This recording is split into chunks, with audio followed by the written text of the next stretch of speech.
Welcome to the All Out Leadership Podcast, hosted by Pastor Eric Lawson, where each episode is uniquely designed to help you live all out by bringing you practical leadership from a biblical perspective delivered in 10 minutes or less. So whether you're a business leader, serving in ministry, or simply looking to grow in your leadership, this podcast is for you. Before we dive into this week's topic, make sure to subscribe to the podcast and download the show notes at ericlawson.com/podcast. And while you're at it, feel free to share the content on social media. Now, let's join Pastor Eric for this week's conversation. Welcome to another edition of the All Out Leadership Podcast. We are on week 2 of creating Raving fans. A young psychologist was a student, but he was drafted into the Army, and while he was working inside of the mess hall, he wanted to test a theory that he had. So he was given the job of passing out apricots at the end of the chow line, and very few people wanted the apricots. And so he thought, I'm going to apply some of the psychology that I'm learning and I'm going to do a test. So a first group of men walked by and he asked this question: you don't want any apricots, do you? 90% of them said, no, we don't want any apricots.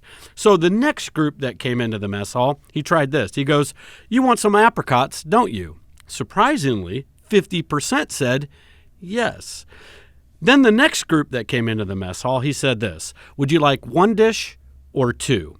40% took 2 dishes, 50% took only one, and only 10% didn't take any. What is that? That is the power of positive suggestion.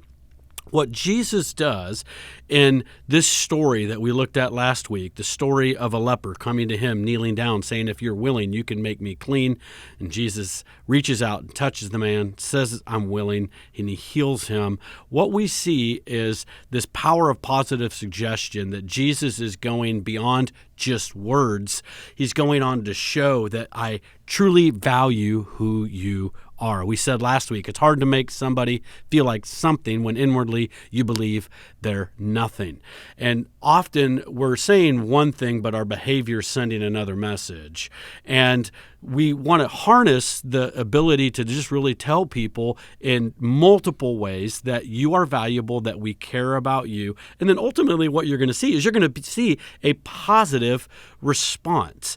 So we talked about Jesus valuing touch over talk. And there's a lot of people who have talk, but they don't take it a step further like Jesus did, and that is actually touch people's lives and say, hey, we actually care about you.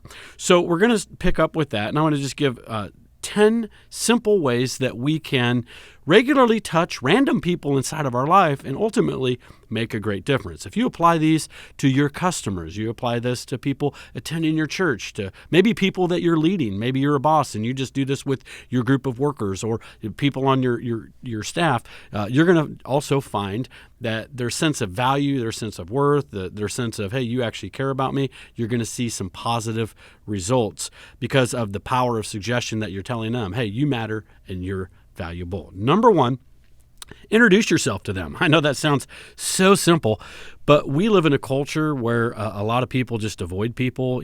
Here at church, we have a lot of people, they slip in late, they slip out early because they just don't want to have to connect. And I get it. I'm kind of a little bit of an introvert myself.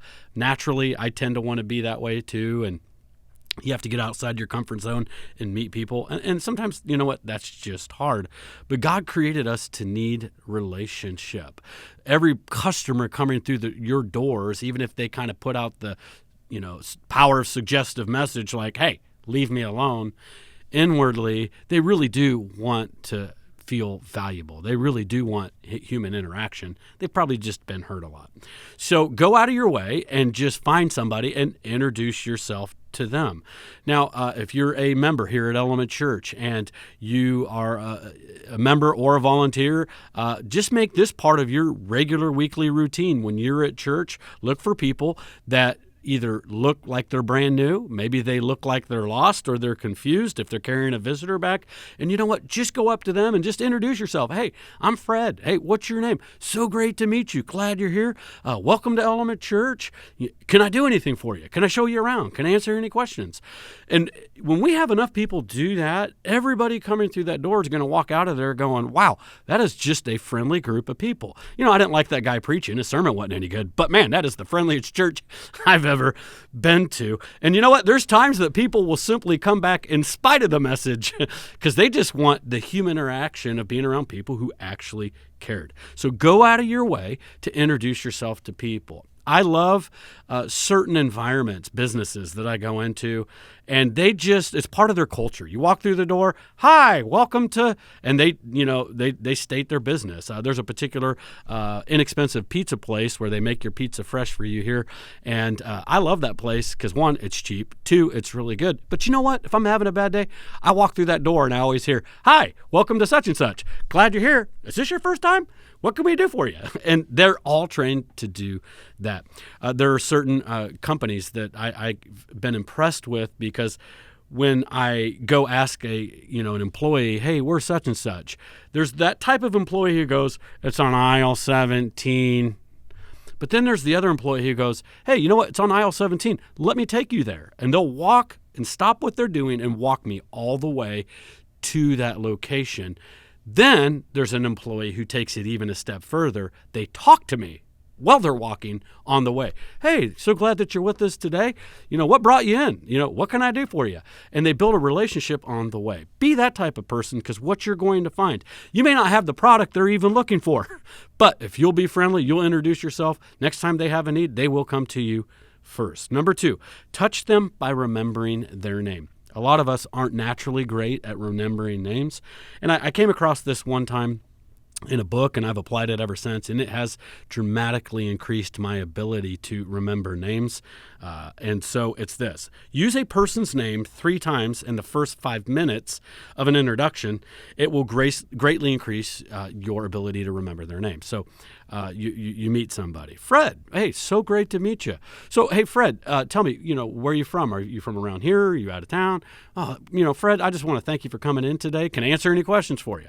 Well, Fred, it sure is great to meet you. 4th is a bonus. So the more you can use their name, and it really honestly feels awkward at first, but just in sincerity, you're learning their name. And another thing is if you, and I'll do this sometimes, I'll just get out a little notepad in my phone and I use my notes and I write that name down, and then I'll review that name from time to time. I try to put a word picture to that name if possible, because few things are more beautiful to a person than the sound of their name. And few things say you're valuable like remembering their name when you walk into a business. There's a local restaurant here, and the receptionist, she's amazing. Every time I walk in there, she goes, hi, Eric. Good to see you today. And she just remembers my name. There was like a month and a half I didn't go into that restaurant, just got busy and was tied up in other things and went to some other places. I walk in, hi, Eric, welcome. Haven't seen you in a while. You doing good? And I'm like, I love that and I value that. Be that kind of business. Next, touch them with a smile. When you talk to them, when you're using their name, remembering their name, smile. Roughly 70% of the meaning of every human interaction conveyed is through non-verbals. Learn to smile. McDonald's, 40% of their sales come from Happy Meals. Why? Because people like happy. Why is a dog, and not a cat, by the way, a man's best friend? Because they're happy. Because when you walk in the front door, no matter how bad your day is, and no matter how stupid you were, because we've all been there, your dog just thinks you're the greatest thing in all the world. I love that about my dog. He just goes crazy when, actually, my wife stole my dog. Sunny, she just loves my dog, and so now my dog, he likes me if I got food, but he just absolutely loves my wife, Sunny. And so, anyway, Sunny, when she walks in the door, he just goes ecstatic because he just loves her. So I read this one time. The face is capable of making 250,000 different combinations of expressions, and it takes more muscles to frown than it does to smile. So actually, you're working harder to frown than you'll work to actually put on a smile. There's a bank here locally that I do business with, and I go in, and there's this lady there, and she just never smiles. And you know what? I actually pray for her. Every time I just go, I don't know what's going on in her life, but she just looks like she's just going through some stuff and looks like she's had a hard life, and she just doesn't know how to smile. And I feel sorry for her.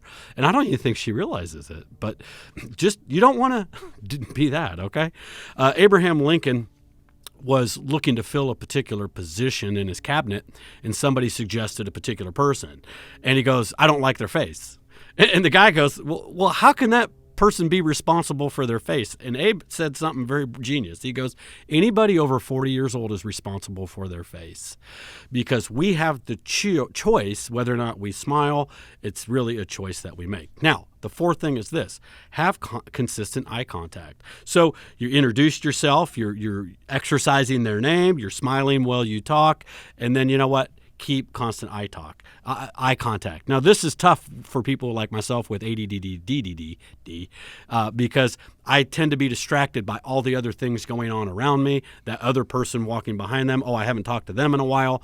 And so I have to deliberately go, I'm going to just focus on them, look at them in a non-creepy way, provide them eye contact. If you'll do those four things, you're going to just communicate value to that other person. And we're going to pick up next week, and I got just a few more practical things on how you can communicate touch over talk. We'll see you next week.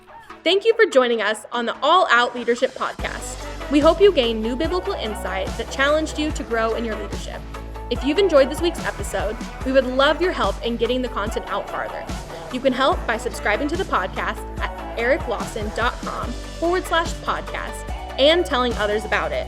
Next week, Pastor Eric will be back with another episode. So until then, we hope you have a great week being an all-out leader.